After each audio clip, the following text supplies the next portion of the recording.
Lake Tahoe, the Lake of the Sky, by Martin Gollery. My name is Martin Gollery, and this book is the story of my lake, Lake Tahoe. It is a place of many moods, many faces. Do not look here for a guide to restaurants or hiking trails or the best nightclubs. This is about the lake itself and the mountains that surround it. Lake Tahoe is a place where snowfall is measured in feet, not inches. A place where wind gusts over the ridge can often top 100 miles per hour. A place where people have drowned and their bodies never recovered. Yet it is also a place where children play happily in the water, families walk through meadows of wildflowers, and paddlers glide over still waters. It is a place where you may find yourself skiing down a run on a fine spring morning and lying on a sandy beach that same afternoon. It is a place where you might find a famous Olympic athlete at a music venue. Above all, Lake Tahoe is a place of great beauty, a place where the soul is restored. As Mark Twain once observed, a week of camping at Lake Tahoe would restore an Egyptian mummy to its former vigor. I have not tested this theory, but I can understand the sentiment. This is a sample of my impressions of the beauty to be found here. It is my great hope that you and the people that you share it with will come to say, "This is my lake, Lake Tahoe, the lake of the sky." The great views and vistas of Lake Tahoe are so compelling, so dazzling, that it is easy to miss the small miracles beneath your feet. The texture on a piece of bark, the delicate grace of a tiny flower, or the gentle motion of a butterfly. Aren't these worthy of your gaze and wonder? The red snow plant enchants everyone the first time they see it. In a world that is mostly brown and green, the bright red color stands out in an almost shocking manner. The first response is usually, "What on earth is that?" It lives on the fungus that lives on decaying tree roots, and may not be there for long, nor may you see it in the same place next year. So enjoy it while you can, for you have found something special. The lake is not as easy to love in the winter, and the possibility of snow is present in most months of the year. There are rewards to the off-season, however. Even the crowded places of summer are now empty, and a peaceful quiet is over everything. No motorboats spoil the natural mirror of the water. No illegal campfires are burning. No music blares. Just you and Lake Tahoe, and the light, and the clouds, and most importantly, the feelings that these things evoke within you.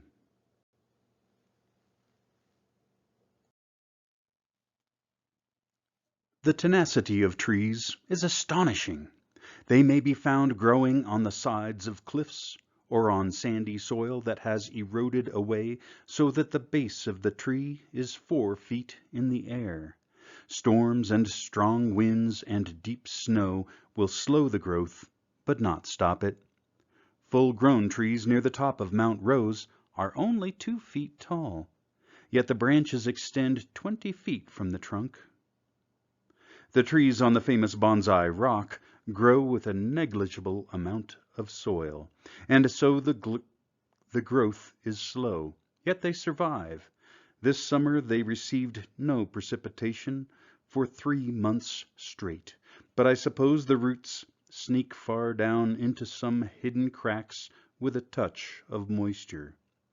When the water is this still, it is hard to imagine how it looks in the storm, but I have seen waves that sent spray clear over the top of the rock and onto my camera as well.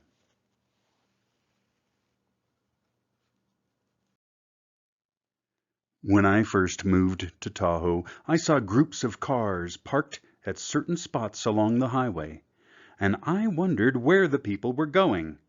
So I got maps and trail guides, but they didn't answer all my questions. Some of the trails were not on the maps, and people did not always want to share their secret spots. My dog provided the answer. Rather than simply walk her around the neighborhood, I started walking her along the trails. Together we found many wonderful spots, and now she knows the trails as well as almost anyone. And it is great fun to post a photograph like this online and to say casually, "Yes, this was just a snapshot, taken while I was walking my dog this morning."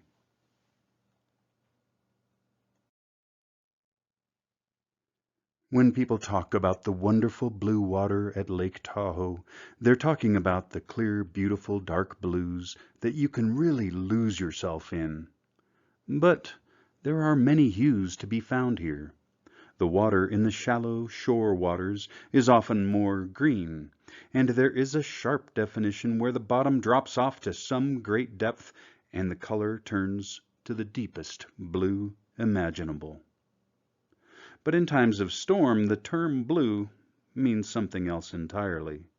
Now it is a steely, stern, grayish blue that does not seem inviting, but forbidding. This blue does not welcome us in, but rather shuts us out. Few will venture out in their kayaks on a day like this, and those who do had better know what they're doing.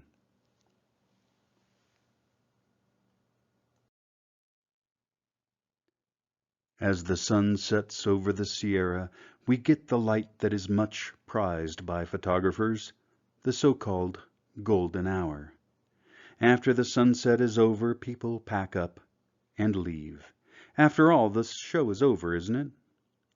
For some of us, however, the best is yet to come. Now the camera is mounted onto a tripod, and everything changes. The blue hour is here. The harsh contrast of light that so often prevails at this altitude is finally gone, and instead we have a dream world of subtle hues. The paddlers here make me wonder, did they intend to be out at this hour, or were they delayed beyond what they expected? Did they make it back before total darkness?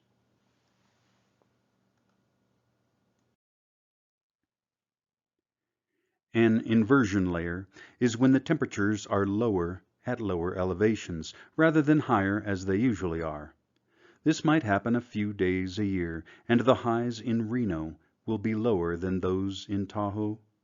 When this happens, you can have clouds trapped lower, covering the lake in a cottony blanket, while the sun shines brightly higher up.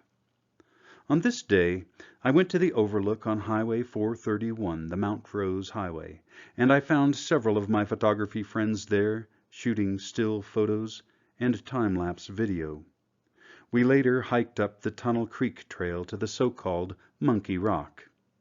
As the clouds were breaking up in late morning, I saw this lone kayak far below me. I switched to a telephoto lens to isolate the kayaker, but kept some of the clouds in the image. The goal was to make it a bit ambiguous. Is he in the water or sailing through the sky?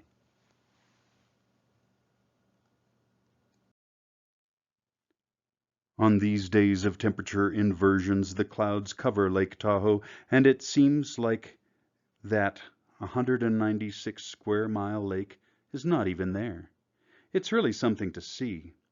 Photographically, however, it is more interesting, to me, when the clouds are merely toying with the lake, covering and then uncovering the peaks and the valleys. The effect is like a fan dancer, artfully teasing without ever revealing everything.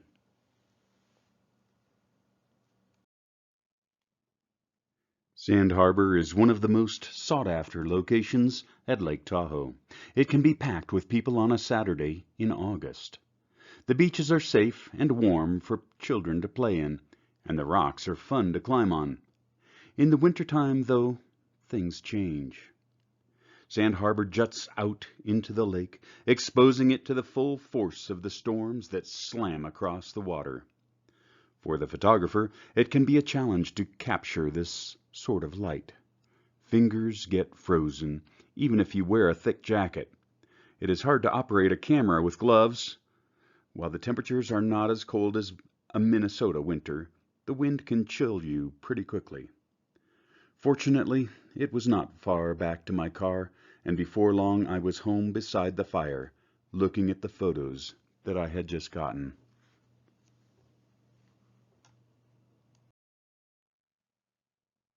The Steller's jay is a beautiful bird and highly intelligent.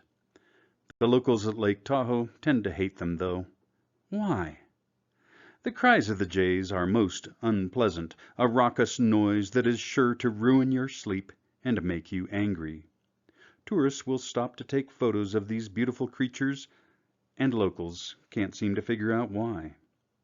I grew up visiting Yosemite, where these birds are plentiful, so when I moved to Lake Tahoe, the cry of the Steller's jay was a joyful reminder that my home was now in the Sierra Nevada mountains, and that I should be grateful. It was almost like I was camping in Yosemite every day. I make my living from light and clouds and water, so when there is an interesting juxtaposition of these three, my mind goes into overdrive.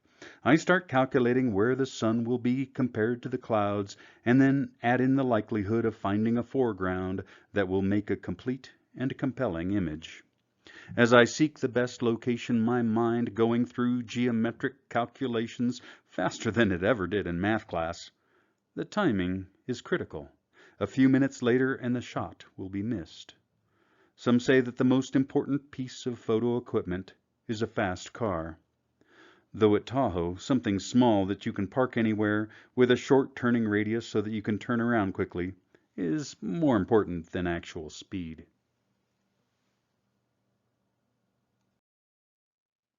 Yes, we call it Big Blue, but the lake does take on many other colors. On still, clear summer evenings, it is gold. On overcast days, it picks up the gray of the sky, and at times, it is pure silver.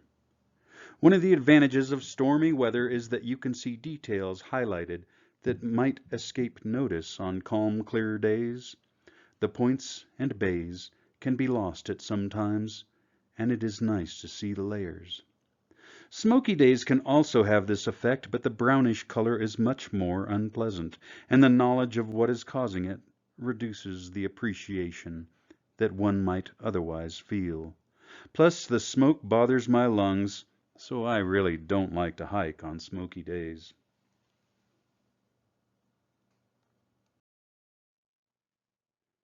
The prevailing winds in the Sierra tend to be from the west to the east. Here the clouds have blown across the lake, looking like smoke, then up the ridge on the eastern side. I love the effect that this makes, turning a forest into a magical place. It reminds me of the Led Zeppelin song, No Quarter. The mountains on the east side of the lake are technically called the Carson Range, even though many who live there are unaware of that fact. Named after the famous explorer Kit Carson. This is the Carson Range, just south of Incline Village, Nevada.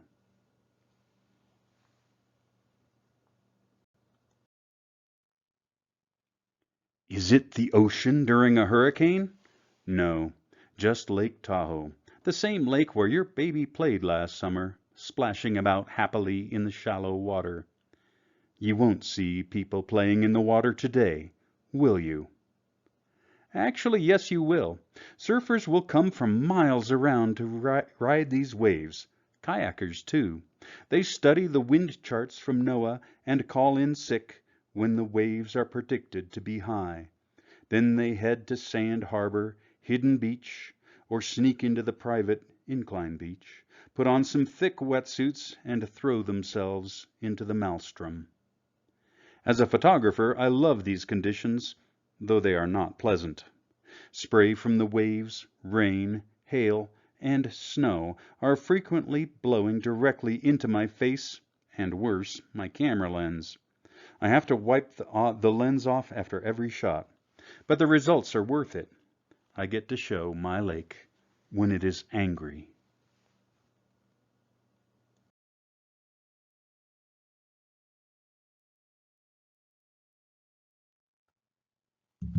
Mount Tallac is the most recognizable mountain in the Tahoe Basin, the one that most people can identify, and probably the most photographed, certainly by me. Two valleys come together on the northeast side, and snow fills them in winter, making a snow cross that is visible for the majority of the summer. It is said that when the native Washoe people saw that the last of the snow was gone, they would leave Lake Tahoe for their winter homes because they knew that summer was over. Here we see Mount Tallac in the blue hour after sunset. I wanted just a hint of the golden light in the image, more to highlight the blue of the rest of the photo in all its blueness rather than to have golden light for the sake of having golden light.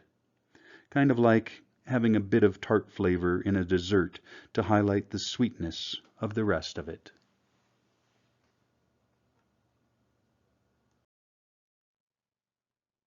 To capture a sunset at the lake, you can emphasize the water or the sky. In these next few images, you can see the difference. This first one shows the lake as liquid gold and fiery red, though there is a bit of blue in there as well. Again, this is useful to highlight the other colors.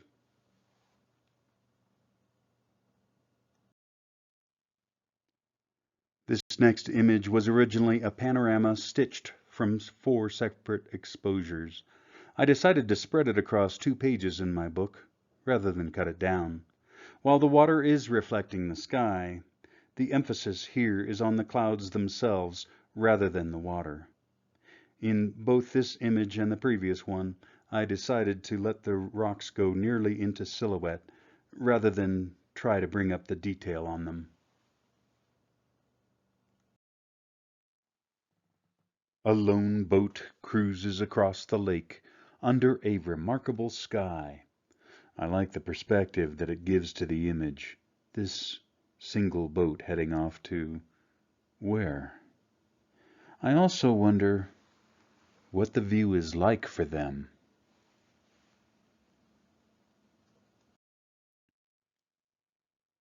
This image has a similar feel to the previous one in that it is a solitary boat cutting through a glassy lake under a sunset sky. The angle is quite different though, and this kayaker is much closer to me. I waited for him to reach this area of light reflection, as the contrast with the blue was not enough to make him stand out sufficiently. My goal was to make you, the viewer, feel what it would be like to be out there on that evening, with nothing but the water and the sky for companionship. I have processed this with as a black and white image as well. When I survey my friends as to which version they prefer, the verdict is almost perfectly split. So I chose to use the color version here via the flip of a coin.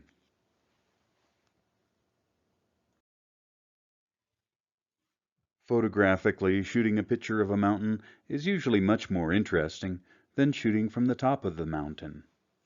Think of how many pictures you have seen of Mount Whitney compared to how many pictures you have seen taken from the top. Many pictures are taken from the top of Half Dome, certainly, but not as many as are taken from the valley, Glacier Point, or Olmsted Point. As John Muir pointed out, from the top of Half Dome you can't see many of the waterfalls very well. Glacier Point and El Capitan are squashed from the perspective, and the best object in the valley is under your feet. So it is with many of the beautiful points jutting out into Lake Tahoe.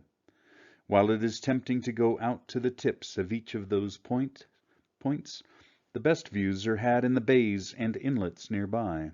In this case, we are looking at State Line Point, where Nevada and California join hands and leap into the depths of Crystal Bay.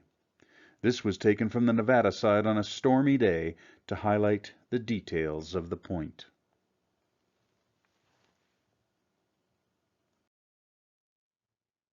Many trees at Lake Tahoe grow in the most improbable locations.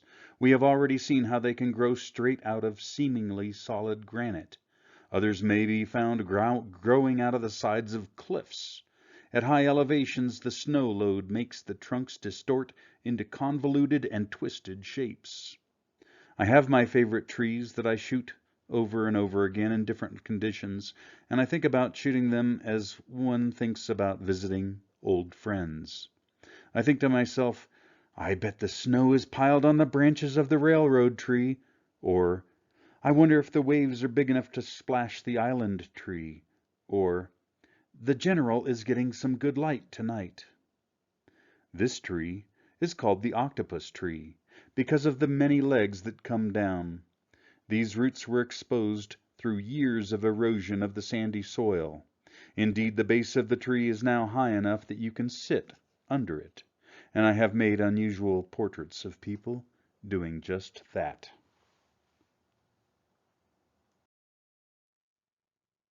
Wildflower season in the Tahoe area is long and varied.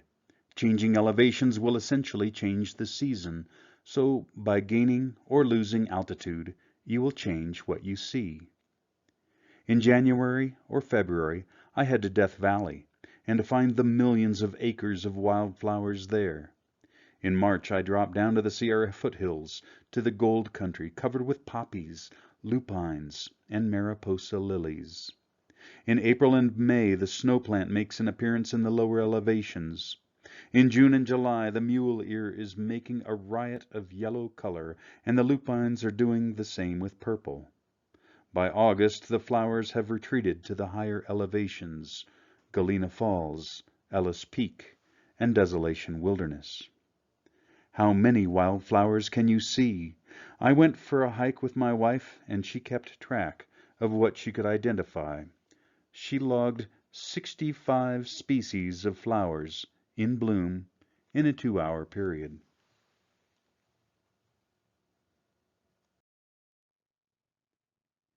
Hidden away among the dozens of creeks and streams that feed Lake Tahoe are numerous cascades that have a charm of their own for the photographer. These are typically unnamed and nearly unknown, though often the locals will have their own designations, often simply saying the falls for their local cataract. Finding these can be a real joy. I know of some near my house that are only a few feet high, but are quite nice, especially in winter. I nearly slipped and hurt myself on the ice there once. Although I was close to the road, it is hard to see, and I think that if I were seriously injured there, it might be a long time before anyone found me.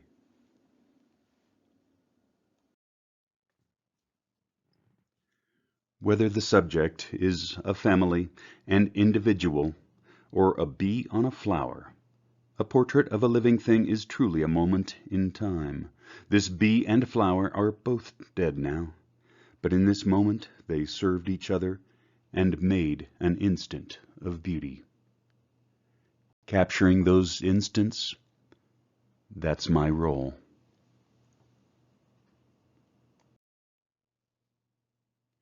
When the wind is cold on days like this, it seems to cut right through the zipper of your parka, down your neck, and into your wrist openings. You want to catch the light, but trudging uphill through the snow does not sound so appealing. But if you go, you might see something that will stay with you, something that inspires you, something that will be more memorable than watching Netflix.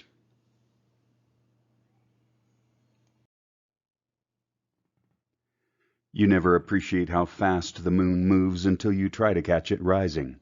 There you are, adjusting the telephoto, tightening the fittings on the tripod, and you missed it. So here is the great thing about being at Lake Tahoe. You can make the moon rise again. You can do this in one of two ways. Either head downhill or move closer to the mountain that it is rising behind.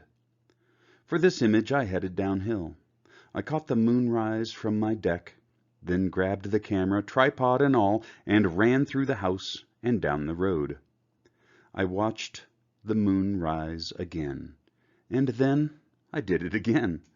The other thing about shooting the moon and how fast it moves is that if you use a shutter speed longer than a second or so, it will be blurred. Think about that. The moon will move enough in a second to be blurred in a photo. Amazing.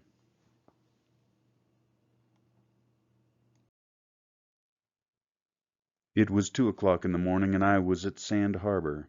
The first thing that I noticed was that someone was at Bonsai Rock, further south along the shoreline.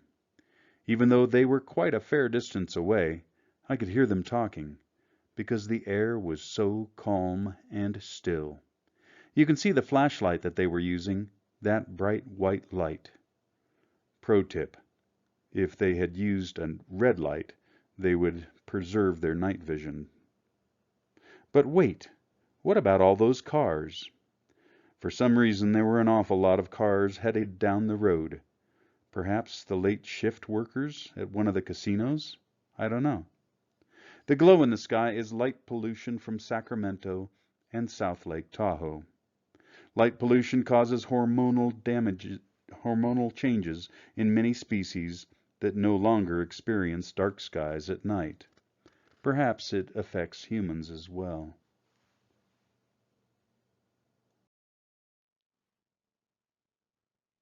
Sand Harbor is one of my favorite places to shoot pictures at Lake Tahoe. Morning or evening, summer or winter, beach scenes or rocks, you can find it all here. In winter, the advantage is that you can jump out of your car, shoot a stormy, snowy scene, and then be back in your car in a matter of minutes. Turn on the heater and head back to your home or hotel for hot chocolate with an epic winter photo saved on your memory card. The tree out at the end of this point is the one I call the Sentinel. It has been hit by lightning over and over again, and the top has been broken off, but it keeps growing strong. Walk up close to it, and you will see what I mean. It is split clear through to the heart, and it gets hit full force by every storm that comes blasting across the lake. Still, it stands strong.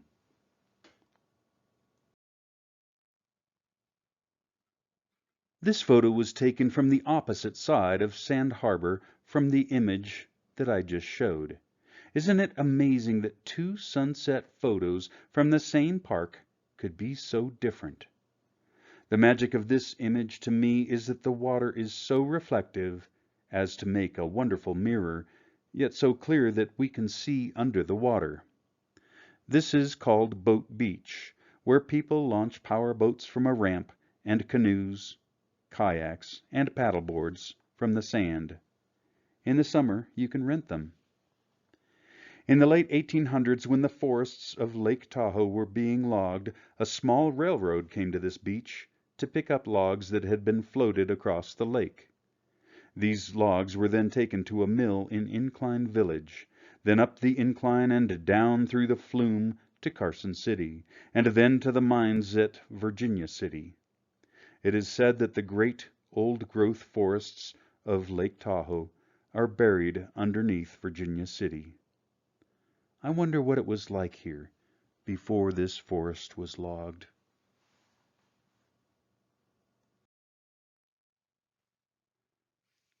Someday I want to write an article about sports that people do not expect to find in Nevada. Surfing or kayaking on waves would be first on the list.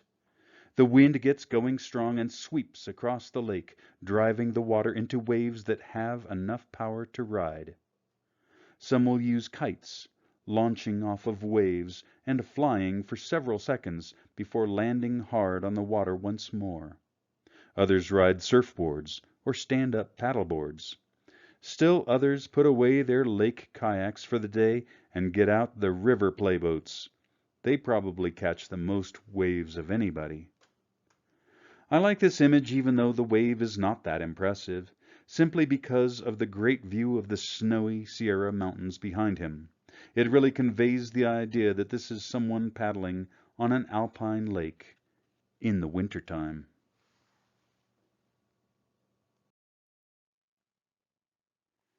I was walking along the trail back from Sand Harbor towards Incline Village after the sunset. It used to be a nice little dirt trail when I took this picture, but now it has been redone as a 10-foot wide paved bike path. But then it was a quiet night and very still, and there was nobody around. I saw this nearly perfect reflection and I just had to stop. An old fence runs below the path here, and so I used it to lean on and stabilize the camera since I didn't have a tripod. I find that on social media, more brightly colored sunsets are much more popular than the more subtle images. I think that when people are scrolling down, the eye is drawn to the super saturated, bright HDR type images. But then if you print them, they look awful. What you want on your wall, particularly if it is large, is something calmer with good detail. That detail is not so important when you're scrolling through Instagram on your phone, because you won't see it anyway.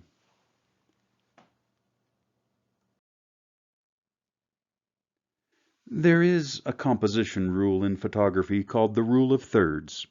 Basically, it says to put the horizon line a third of the way up from the bottom, or a third of the way down from the top. It is a basic rule, something taught in an elementary class, and people bring it up if they want to sound educated. In this image, the horizon is actually not very important, though. This photograph follows something called the divine composition, where you have a curve that starts in the trees on the left, curves down along the tops of the rocks at bottom left, and then spirals up to the top of the rock on the right. This is the so-called golden ratio, or Fibonacci ratio. If there were a bird on that rock, it would be perfect. So, if you ever hear about the rule of thirds from some pedantic person, simply start blathering about Fibonacci, and they should shut right up.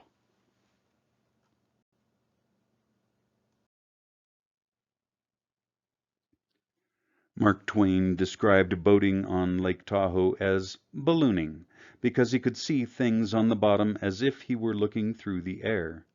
But how can you capture that clarity?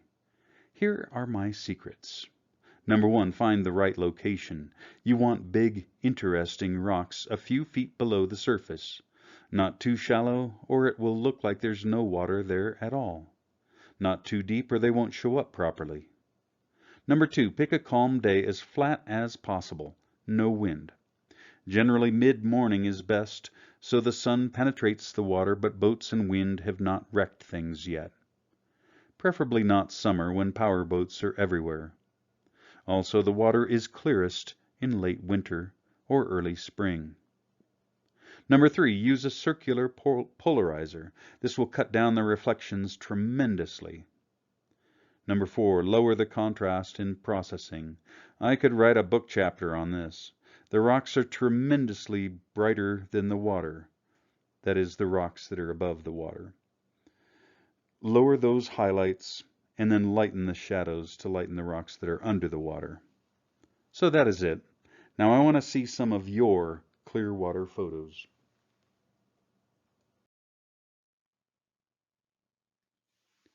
This was taken high above Incline Village, Nevada.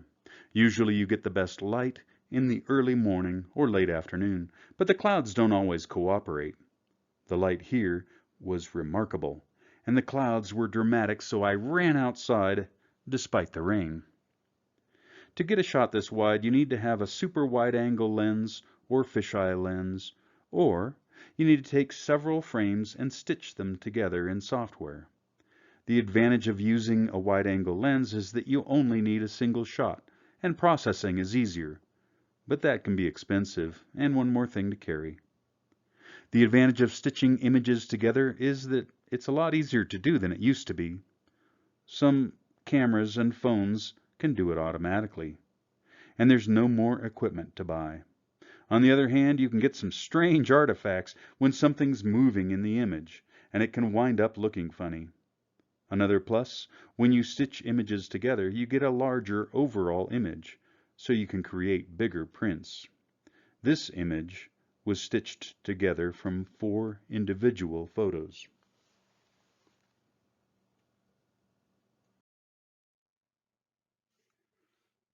I believe that this was my first photograph to be on the weather broadcast for our local news. This is a very unusual wave cloud formation called a Kelvin-Helmholtz wave cloud. It looks a bit like the Van Gogh painting Starry Night, don't you think? This is one photograph that has been labeled as photoshopped many times, but it was really like that. I have video of it as well. The amazing thing to me is that this was taken from my back deck. I don't have the best view in town by any means, but I'm very happy with the views I get from my deck.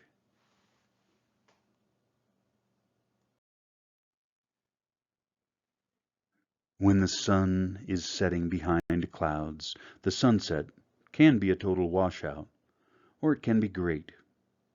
This evening I was not expecting much, but I took my dog to the lake in hopes that something would develop.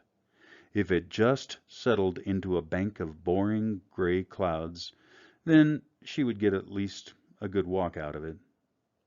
As we started along the trail, the light started breaking through. I let the dog sniff in the bushes while I worked. Crepuscular rays, sometimes called sun rays or God rays, beamed through an opening and lit the air quite dramatically. From a higher perspective, you can sometimes see pools of light upon the lake, and it is just wonderful. I was too low for that, but I was not complaining. I was very happy with what I got. The sunset itself was not so great. The sun did, in fact, settle down into a bank of gray clouds, and I took the dog back to the car. But we had both gotten what we needed.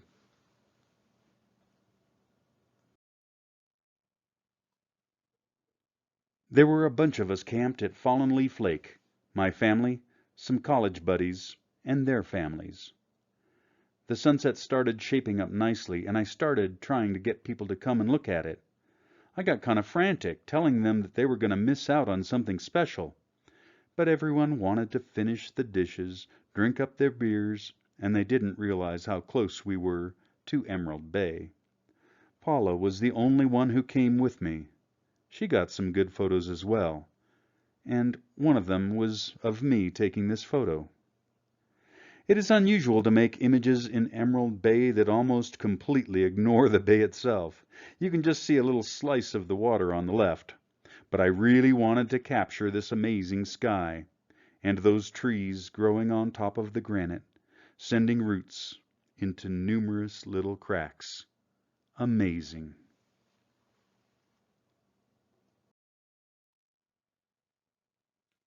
Earlier I mentioned the points and bays to be found around the lake. I believe this may be the best spot to really show the contours of the lake, taken from Tunnel Creek Road on the eastern shore. Continuing up this trail, you will get to the Flume Trail, then the Tahoe Rim Trail. Sand Harbor State Park is the point in the middle of the photo. Hidden Beach is below the trees. There are many little hidden spots along the shore here. I used a polarizer to show the clarity of the water, so impressive from this height. This view has changed quite a bit since the trail has been paved. In some spots the trail was built up and several bridges have been added.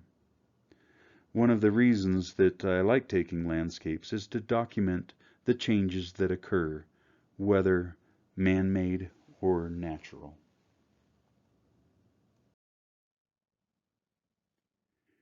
Emerald Bay is appropriately named, as it is the crown jewel of the Lake Tahoe area. Then one of the earlier names for it was Eagle Bay, because of the raptors that call it home. Osprey and eagle nests are still found here, and no, I won't tell you where. The drive from the south is particularly spectacular because you go up the ridge you see on the right, a lateral moraine from the last ice age. On one side it drops steeply down to Cascade Lake, on the other it drops to Emerald Bay. Fanette Island is in the middle of the bay. It must be made of some pretty solid rock to have withstood the glaciers that came straight at it. On the top of Fanette Island is the tea house, a little stone building that was made for the guests of Laura Knight. Ms. Knight built a Scandinavian castle called Vikingsholm on the shore of Emerald Bay. It is hidden in the trees near the paddle wheel boat.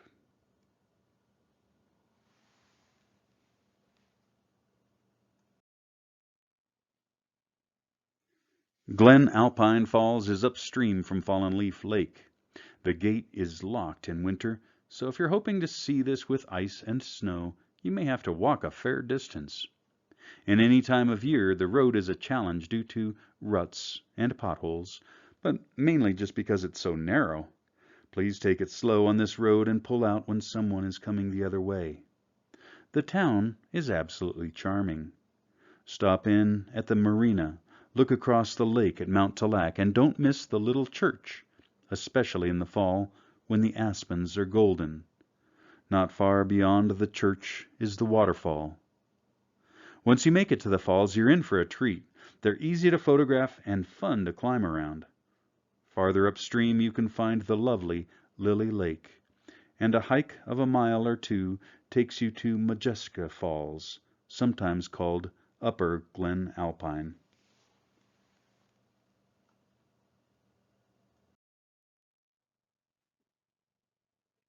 Late at night, Lake Tahoe. Was I in bed, sleeping soundly? No, I was climbing over rocks by the water taking photos. The Milky Way was bright over my head. The water was calm and the air was still. I went to work. I set the camera on a tripod and made my calculations and adjusted the camera settings accordingly. I set the camera to take a series of shots, then headed out to that little island on the right. I made a series of self-portraits with a flashlight and a strobe. You can see the light of the strobe on the water as well, even though I was trying to make a backlit silhouette effect. Even though this spot feels secluded, it is pretty close to the highway. The light on the far left is from a car headlight.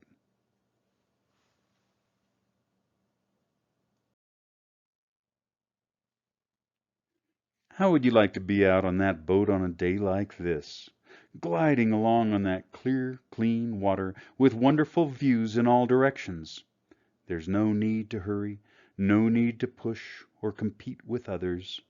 Sure, you might have a destination in mind, but is it really any better than where you are right here? Photographers, when taking photos to show off how clear the water is at Lake Tahoe, it is easy to be too successful. If the water is very shallow, then it appears that there's no water at all. If the water is deeper, then it seems that it may not be very deep. One solution is to not worry about it. Another is to include some people swimming or on a boat.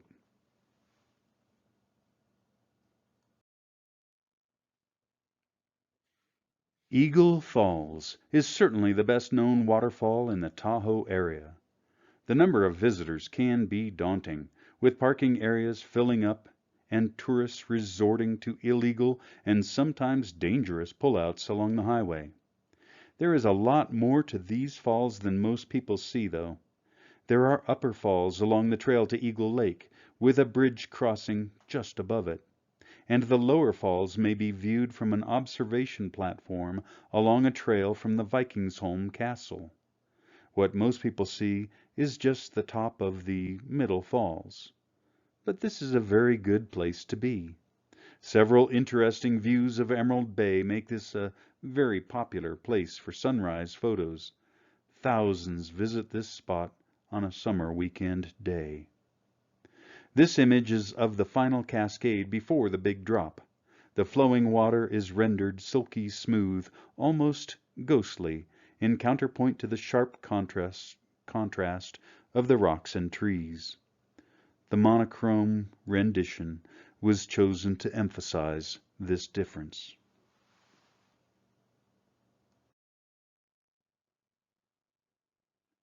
To catch the lake right after a storm is pretty easy, but the logistics of catching the snow right down to lake level is pretty hard. The snow doesn't always make it clear down to lake level because Tahoe is a huge source of latent heat. Also, the rocks along the shore are quite exposed to the sun, so they melt off pretty quickly. You really need to get there fast if you want it looking fresh and powdery. But getting there can be hard. The snowplows push a big berm of snow into all the pullouts. The parking areas are all chained off, so parking can be a real challenge. If you can park, then you have to wade through the snow to get to the right spot. The trails are hard to spot when the snow gets over 2 or 3 feet deep. Walking on top of the snow is tricky because the brush might only be a few inches below the snow, and if you break through, then you are stuck in a bush. Not complaining, mind you, just warning you.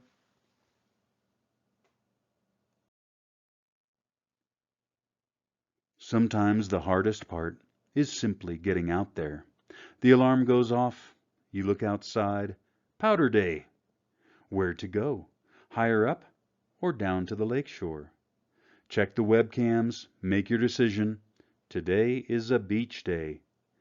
But wouldn't you rather stay in and drink your coffee? It is cold outside. There's snow on the car and ice on the road.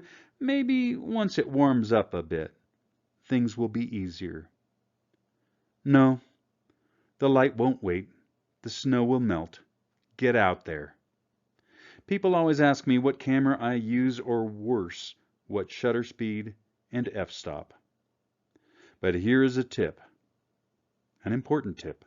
The person out there shooting with a $300 camera gets better shots than the person with the $40,000 Hasselblad on the shelf while they sit at home messing with social media.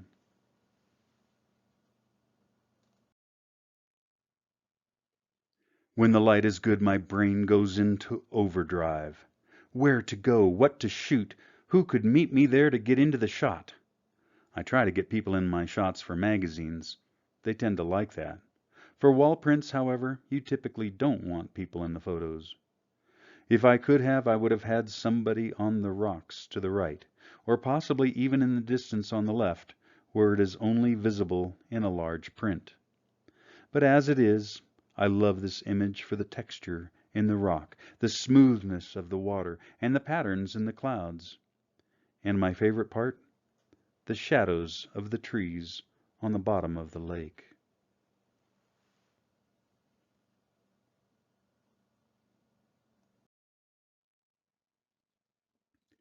The stillness of the water, like a poem of peace, a calming moment for the senses.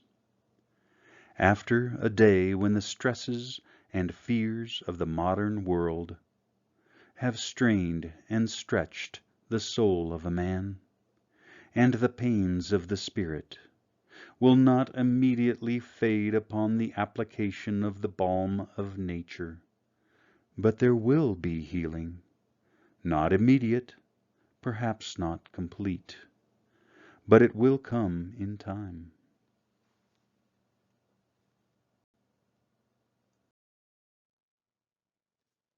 Waterfalls are fractal. The beauty in the whole is repeated in the beauty of each tiny cascade that makes up the entire falls. To capture a waterfall like this, all of the possible compositions, is impossible. There are simply too many waterfalls in this waterfall.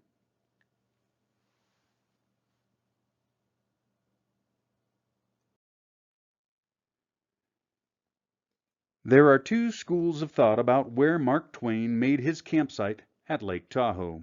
One camp says that it is at Clemens Cove, just south of this point. I don't know for certain because I wasn't there. If it is true, then these are the rocks that he paddled past. It's probably best not to get too wrapped up in quote-unquote truth when discussing Mr. Twain anyway.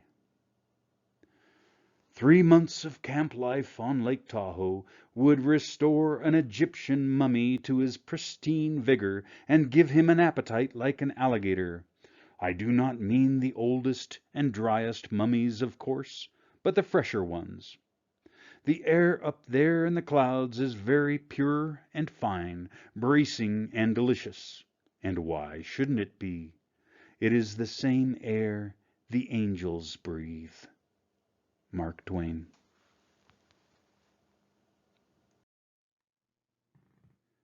When I see lupins, I think of my grandma. I was a boy and we were traveling down the famous Highway 49 Gold Rush Trail in California, and I saw hillsides covered with these beautiful purple flowers. "What are those, Grandma?" "Those are lupins. They're very pretty and they make the soil better, too." She has been gone for 30 years now, but I remember her every time I see lupins, and I see them a lot in the spring and summer. I wonder what people will associate me with. Some people are remembered for complaining about this or that. I remember one guy that complained about Social Security his whole life. Some people are not remembered for much of anything. Perhaps, in the future, people will remember the color of the phone case that you had. Perhaps I should get a purple phone case, the color of lupins.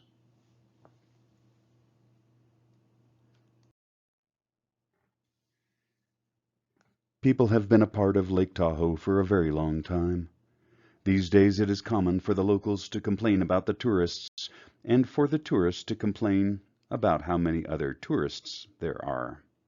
As the populations of California and Nevada keep expanding rapidly, and places like Reno and Sacramento get hotter, the number of visitors to Lake Tahoe is exploding.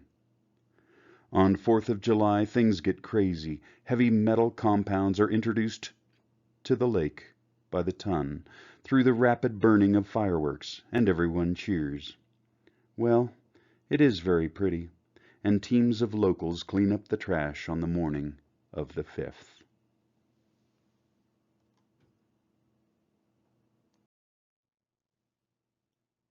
Sometimes you gotta admit defeat. You can't capture it all. This sunset went up one side of the sky and down the other. The main thing that I couldn't capture was the feeling. Those clouds were like pressure, like a presence, like a weight on you. I could make a panorama by taking a bunch of photos, stitch them all together, and get the whole sunset. But I couldn't get that feeling.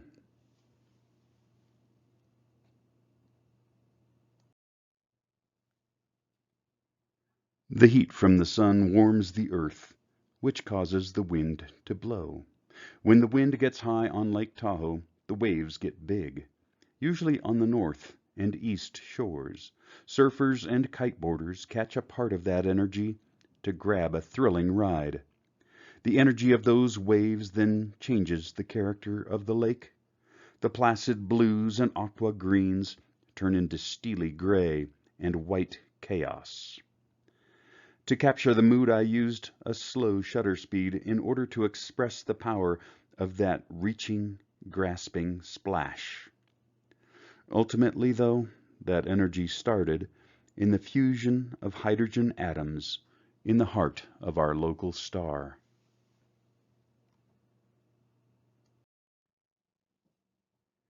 The fall color at Lake Tahoe is one of the best kept secrets in the western United States. When people think about fall color, they think of Connecticut, not California or Nevada. The old ranger station near North Star is a wonderful location at any time, but in the fall, it's just remarkable. So this isn't so much of a secret anymore. In fact, it can get downright crowded. Someone actually stole the old outhouse that used to be here, which makes me wonder why someone wants an old outhouse. Once I found a pair of women in Halloween costume here, and we had a great time taking spooky photos under the floorboards.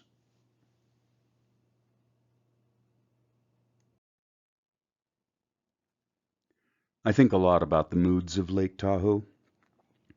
The character of the lake changes so much when the light is altered. Even the composition is affected, in this case, by a halo of light around the rock, in this case leading to a frame that I would never use on a clear summer day. Those little trees and one little bush are hanging on in such a harsh environment, with no protection from other trees like they would get if they grew up in a forest. But on the far side, where you can't see, there is another little tree growing out of the side of this bare rock. It takes the full force of the storm waves when they crash against the rock like rolling thunder.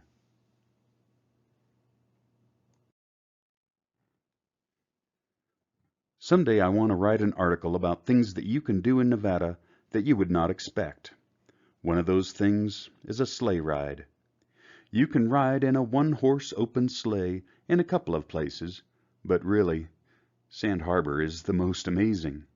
If you are lucky, you will get there when the snow is deep and the sky is blue or filled with puffy clouds. If you are really lucky, you will have someone warm to snuggle with.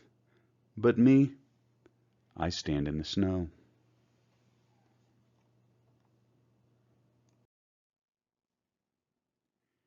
Many times when I go out to shoot the sunset, I do not return with the standard sunset shot. But there are lots of other things to look at, other than pink and orange clouds.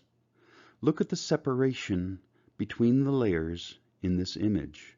You could practically fall into a photo like this. 2 hours earlier, it would have looked flat, no depth at all. Now, this is the problem with the idea of the bucket list. People just want to check something off a list, and they miss the wonder of the journey. The Yosemite Firefall, the hike to Mount Whitney, the view of the Eiffel Tower, or the sunset from the east shore of Lake Tahoe. But the journey is the destination. Just like the point of fly fishing is not to have a fish to eat, the point of the bucket list is to get you outside where the magic happens.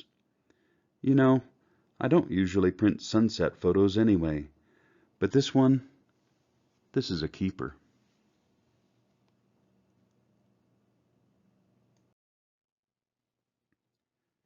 During a temperature inversion, clouds get trapped at a lower level. The people in the valleys walk around in the gray gloom. They think they're living in Portland or Seattle. A short drive shows the truth. A sunny day is just a few 100 feet away, straight up. Once above the clouds, a new vision appears. The basin is filled with white cotton, and the edges ebb and flow in the trees and canyons, and it looks a bit fake, to be honest. Nothing could really look like this, could it?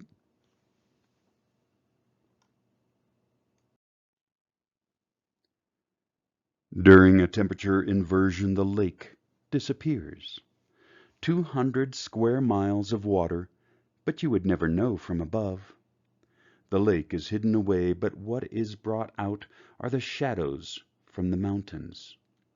When the shadows fall on the trees or the lake, they're less noticeable. Fill the basin with white cotton and they are evident.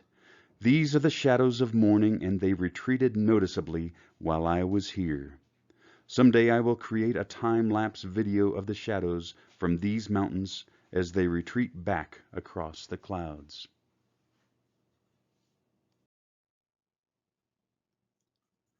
Some people have stories to make themselves feel better about clouds. Every cloud has a silver lining. No rainbow without the rain. April showers bring May flowers. These are nice, happy thoughts. But it isn't always like that. Sometimes clouds just suck. And if you use these sayings as a bit of a cutesy metaphor to cheer up someone who is depressed, they may want to hurt you. But sometimes, just sometimes, there really is a rainbow with that rain, and it is beautiful. And there is no pot of gold, but in this case there is Lake Tahoe, and that is even better.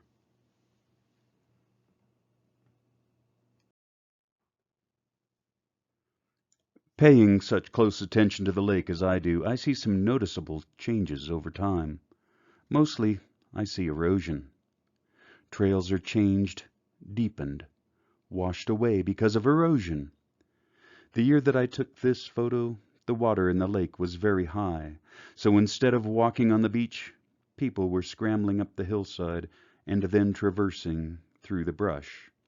So there were lots of new trails. Storms had blown up some big waves, and since the water was high, shorelines were changed. The little cave in this image used to have a little opening in the back. One could see it back there. Now the sand has washed away. The cave is larger, less intimate, and the back is wide open. Will it regain the earlier appearance or stay open? Time will tell.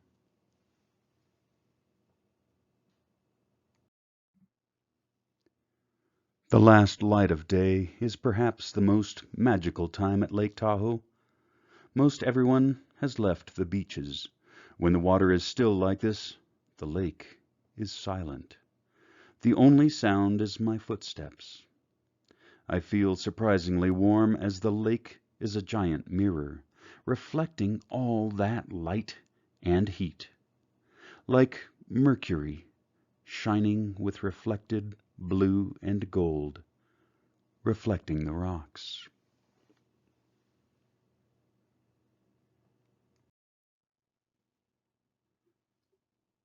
The mountains from Talac on the left to Rubicon on the right form an impressive battlement when seen from the eastern shore. They're about 12 miles away, so they don't show up well on cell phone cameras. Beyond Mount Talac is the desolation wilderness. So many wonderful lakes, so many people, and so many gosh darn mosquitoes. Someday I may make a book dedicated to desolation wilderness.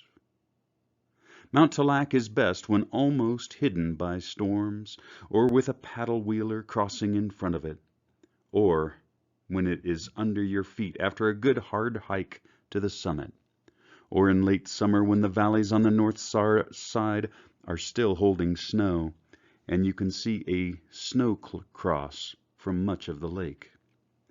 Okay, so there are many great ways to see Mount Talac. Can you see why it is my favorite mountain out of all of those that ring the lake?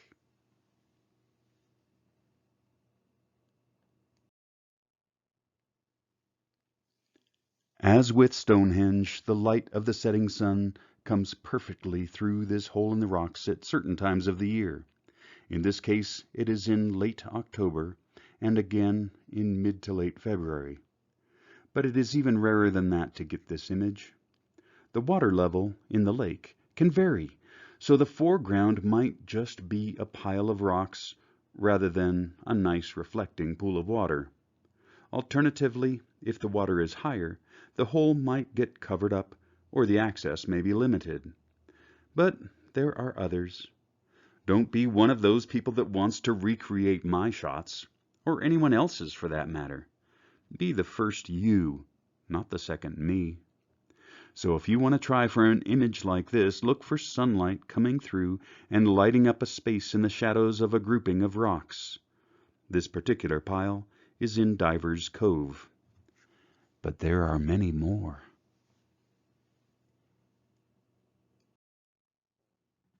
Photographic composition is one of the most misunderstood subjects in photography. Too often, the beginner attributes luck to the production of images, as in, they were not lucky enough to be in the right place at the right time. It was too rainy, too cloudy, too clear. There is some truth to this. You have to get outside shooting as often as you can, even when you're tired, cold, hot, wet, or afraid to walk in the snow.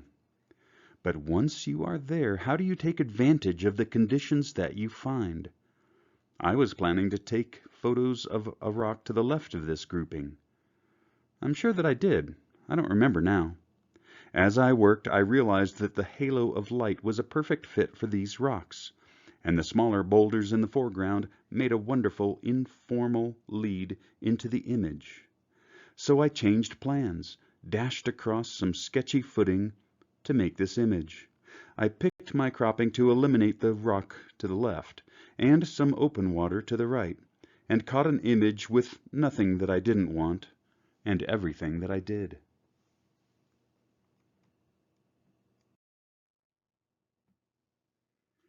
It was a gorgeous day at Lake Tahoe, but it was chilly and windy. The afternoon sun was sinking low, but not enough for sunset colors. We could not stay for sunset, as we didn't want to snowshoe back to the car in the dark. How should I capture the feel of that day? The sun was out, but my fingers were freezing. Then I found the icicles hanging off the trees. The sun had melted the snow, and the air had frozen the water again. Two opposing forces. But how to use these icicles? I used them to frame the view of South Lake Tahoe, squeezing myself into position with every rock, bush, and stump hidden under the snow, trying to trip me up. But in the end I got what I wanted, those frozen points of melted sunshine.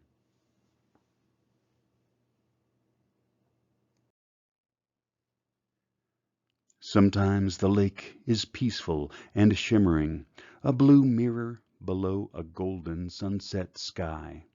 Other times the sky, or the lake, may be feeling a bit more dramatic, or a lot more dramatic as the case may be. Which is best? People will ask questions like this.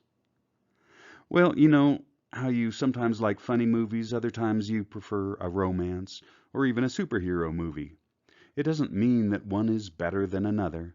It just means that one happens to suit your mood at that moment. In this image, both sky and lake were looking dramatic, and this suited my mood perfectly. So I shot directly into the sun, making a circular lens flare that boosted the overall drama by 23.5%. I measured it. Alternative explanation? Aliens.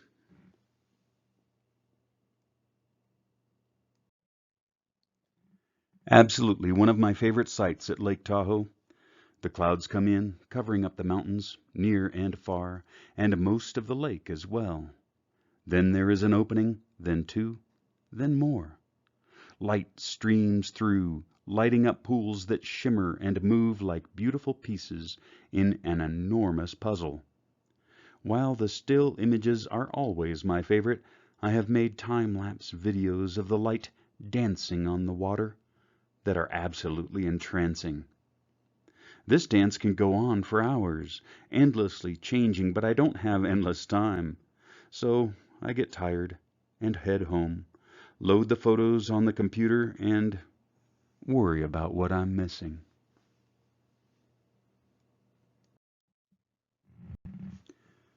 The border of California and Nevada is a remarkable point of land at North Tahoe that juts into the depths of Lake Tahoe. Look closely and you can see the square shape of the Cal Neva Hotel, where Sinatra, Marilyn, Sammy, and so many others performed. Sinatra used to own it back in the day, until a gaming commissioner saw a mafia guy in the lobby. Then he had to sell. But it is the topography that is the real show. How could it possibly get any better? Watch this, say the clouds.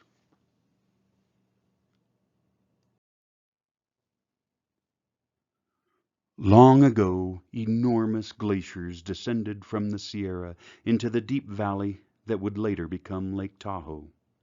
The resulting trenches left bowls that formed a series of lakes, Fallen Leaf Lake and Cascade Lake. Only one now opens to Lake Tahoe, and that one only barely made it, Emerald Bay. In the middle of the bay, a remarkable crag rises steeply from the water, Fannette Island. Everyone asks about the small stone structure on top. This is the tea house that was built long ago by Miss Laura Knight. She would take her guests out to the island for tea in one of the most remarkable locations imaginable.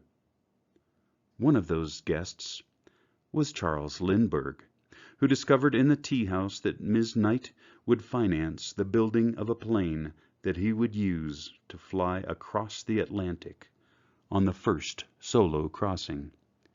The Spirit of St. Louis.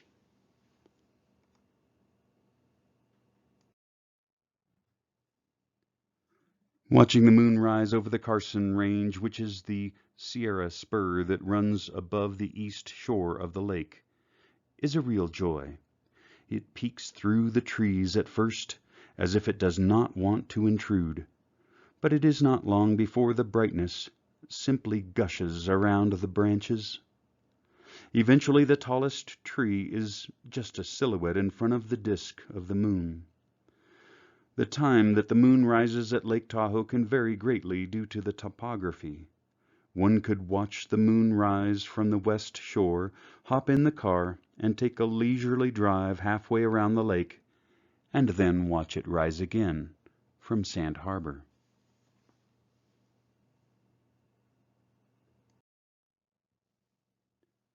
One of my favorite things to photograph is something that I rarely print or show.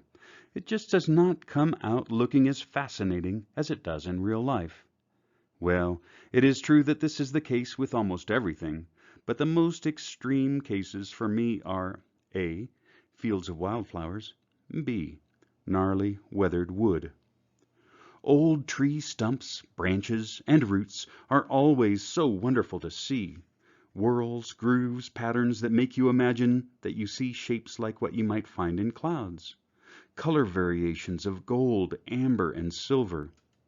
But then it comes out kind of blah. But this route provides double duty. Not only is it interesting in its own right, but it serves as a frame for my lake.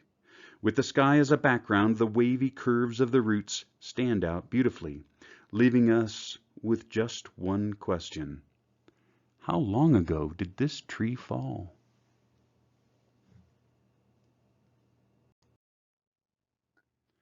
I was in South Lake Tahoe talking to a friend of mine.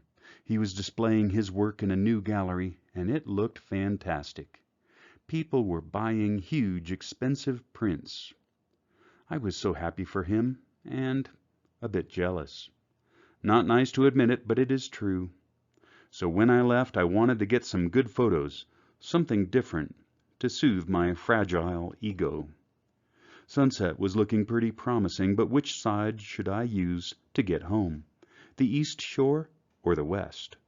Sunset is usually best from the east shore, but at the last minute I headed up towards the west and found myself in Emerald Bay.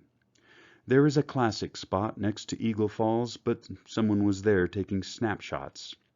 I pressed on and looked for alternatives. Boy, was I glad.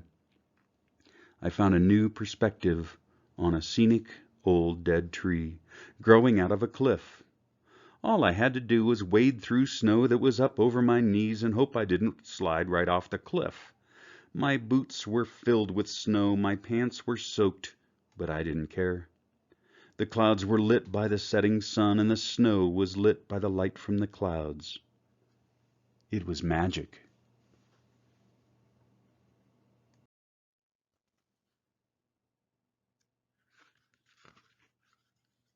Nature is so powerful that it can surprise you. This lake that can be so calm, so inviting, so peaceful can turn into something fearsome and almost unrecognizable.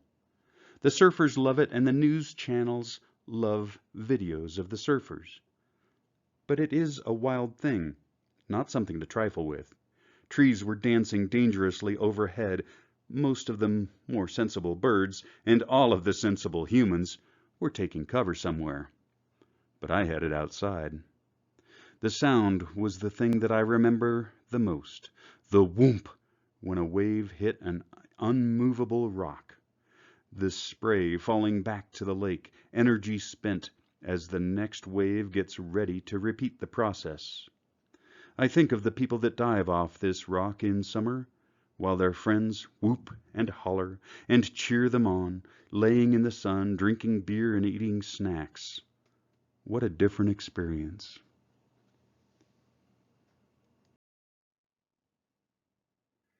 From the violence and power of the last image to the peaceful serenity of sunset on another day at the same location. These images are not so far apart temporally, but worlds apart in spirit. People describe the water on days like this as being smooth as glass, but this is not really true. There are ripples and contours, and so to me it feels more like mercury, with the reflections in flux just a bit. Calm, but not completely still. This spot is quite popular, and photographers stake out their claims for sunset hours in advance. But on this pleasant evening, I was alone. The reason? Super Bowl Sunday. I hear it was a great game, with wonderful commercials, but I'm not really sorry that I missed it. This was a great time to be there.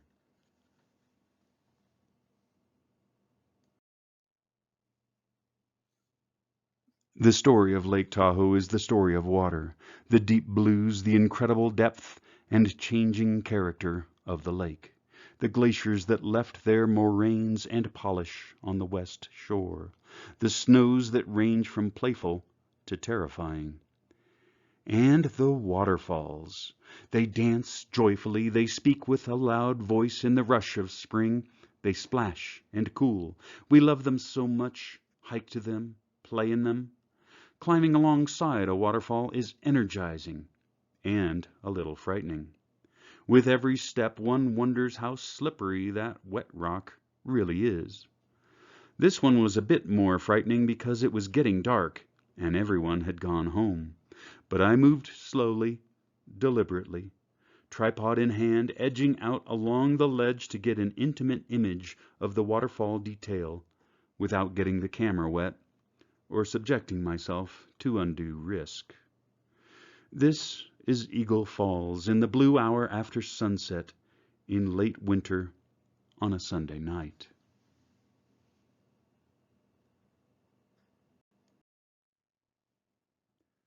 The remarkable amount of precipitation in the winter and spring of 2017 left some rather impressive snow caves when it melted over the summer. This one split into two separate tunnels, with ice-cold meltwater drizzling down on me and my camera gear. It was worth it. I went all the way through the tunnel to the right and took photos looking back in. Then I went in again and went down the other branch, bent over double. I loved it in there with the amazing sculpted ceilings, the eerie light, and the chilled, humid air.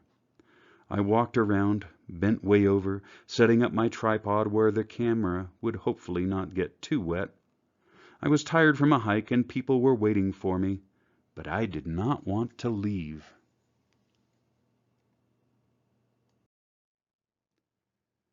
Why do I still like taking photos of Lake Tahoe so much after all this time? Well, it looks different to me much of the time. With this image, you see none of the blue that this lake is famous for. No sand, no clear skies. The shoreline is different as well. Do you see the rock in the middle of the picture, the one that is barely sticking up above the water? 1 year earlier, you could walk out to it on the sand, and kids were climbing on it while their parents took pictures. This cove was hardly even a cove, really. So there is a lot of variation. Even when it doesn't change, though, I seem to find something new. Have you ever had a good friend that you knew for years, and yet you could still learn something new about them and about your relationship? I bet you still like to see them, and it is like a mini vacation when you get together. That's what it's like for me and Lake Tahoe, old friends that are still learning about each other.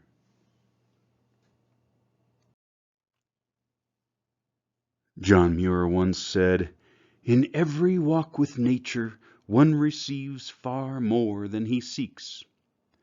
This has certainly been the case with me. I started out with a dog that needed to be walked and a curiosity about local trails. What I have received is far more. I have now photographed in most of the states of the United States, as well as several countries in Europe and Asia. Still, this big blue lake holds a special place in my heart. For those of you who cannot come to see this place for yourselves, I hope that I have provided you with a bit of the thrill that I get when I step outside the door. Not everyone is able to see these places for themselves. For those who are able to visit, I hope that you are able to share this book with your friends. For while it is a poor substitute for seeing the real thing, perhaps it can help them to see why you love it so much. For all of you watching this near and far, my dream is that this book has inspired you to cherish beauty in nature and to work to protect that beauty. Lake Tahoe is a special place, and it deserves preservation.